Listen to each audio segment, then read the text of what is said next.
नमस्कार मित्रांनो, आजच्या अर्थसंकल्पात महिलांसाठी काही मोठे निर्णय घेण्यात आले। तेच निर्णय आपण आजच्या व्हिडिओमधून पाहणार आहोत। तो व्हिडिओ स्किप न करता नक्की शेवटपर्यंत बघा, कारण महिलांच्या फायदेशीर ही योजना आहेत। सो या योजनांचा महिलांना नक्कीच लाभ होणार आहे। सो व्हिडिओ नक्की शेवटपर्यंत बघा आणि चॅनलवर अजूनही नवीन असाल तर अशाच नवनवीन अपडेटसाठी आत्ताच आपलं चॅनल सबस्क्राइब करायला मात्र विसरू नका।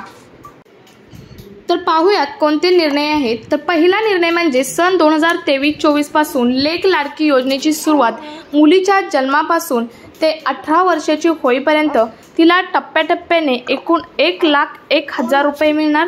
त्यानंतर दुसरी योजना आहे ती म्हणजे मुख्यमंत्री माझी लाडकी बहीण योजना। 21 ते 60 वर्ष वयोगटातील पात्र महिलांना शासनामार्फत दरमहा 1,500 रुपये, दरवर्षी सुमारे 46,000 कोटी रुपये निधी हा निगमित केला आहे। त्यानंतर तिसरी योजना आहे दिनांक 1 मे 2024 नंतर जन्माला आलेल्या व्यक्तीच्या नावाची नोंद ही शासकीय दस्तऐवजांमध्ये त्याचे नाव, आईचे नाव, वडिलांचे नाव व आडनाव या क्रमाने करण्याचे बंधनकारक।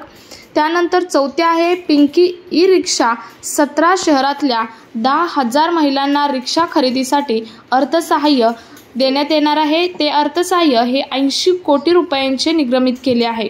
त्यानंतर शुभमंगल सामुदायिक नोंदणीकृत विवाह योजनेत लाभार्थी मुलीचा देण्यात येणारे अनुदान हे 10,000 रुपयांवरून 25,000 रुपये हे करण्यात आले आहे। त्यानंतर पुढचा निर्णय आहे तो म्हणजे राज्यातील सर्व आरोग्य उपकेंद्रात स्तन व गर्भाशयामुखाचा कर्करोग तपासणीसाठी उपकरणे व साहित्यासाठी 78 कोटी रुपये हे निर्मित केले आहे। त्यानंतर रुग्णांची विशेषतः गरोदर माता व बालकांची आरोग्य संस्थेत मोफत ने-आण करण्यासाठी 3,324 रुग्णवाहिका ह्या निर्मित केल्या आहेत। त्यानंतर पुढची जी निर्णय आहे तो म्हणजे जलजीवन मिशन कार्यक्रमातून ग्रामीण भागातील 1,25,66,986 घरांना नळ जोडणी पूर्ण राहिलेल्या 21,04,932 घरांसाठीचे काम प्रतिपथावर नेण्यात येणार आहे। तसेच मुख्यमंत्री अन्नपूर्णा योजना वर्षाला घरटी 3 गॅस सिलेंडर मोफत देणार। त्यासाठी 52,16,112 लाभार्थी कुटुंब लाभ देणार आहेत। तसेच पुढचा निर्णय आहे तो म्हणजे लखपती दीदी महाराष्ट्र राज्य ग्रामीण जीवनोन्नती अभियानांतर्गत 7 लाख नवीन गटांची स्थापना। बचत गटांच्या फिरत्या निधीच्या रकमेत 15,000 रुपयांवरून 30,000 रुपये वाढवण्यात आले आहेत। त्यानंतर पुढचा निर्णय आहे तो म्हणजे महिला बचत गटांनी उत्पादित केलेल्या वस्तूंना उमेद मार्ट आणि ई-कॉमर्स ऑनलाईन प्लॅटफॉर्म याद्वारे आतापर्यंत 15 लाख महिला लखपती दीदी या वर्षात 25 लाख महिलांना लखपती करण्याचे उद्दिष्ट आहे।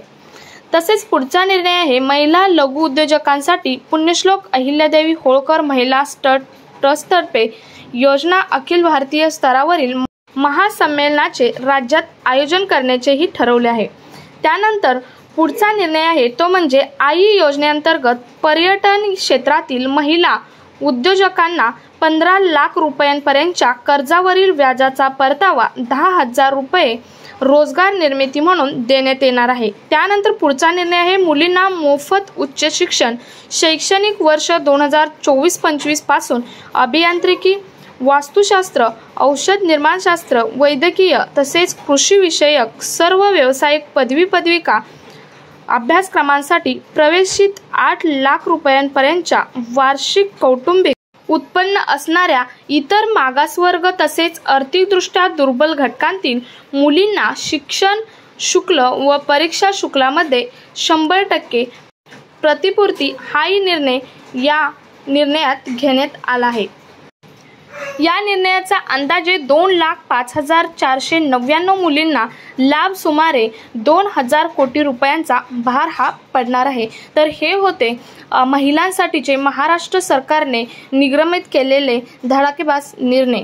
सो जास्तीत जास्त महिलांपर्यंत हा व्हिडिओ शेअर करा आणि अजूनही आपल्या चॅनलवर जर नवीन असाल तर अशाच नवीन अपडेटसाठी आत्ताच आपलं चॅनल सबस्क्राइब करायला मात्र विसरू नका।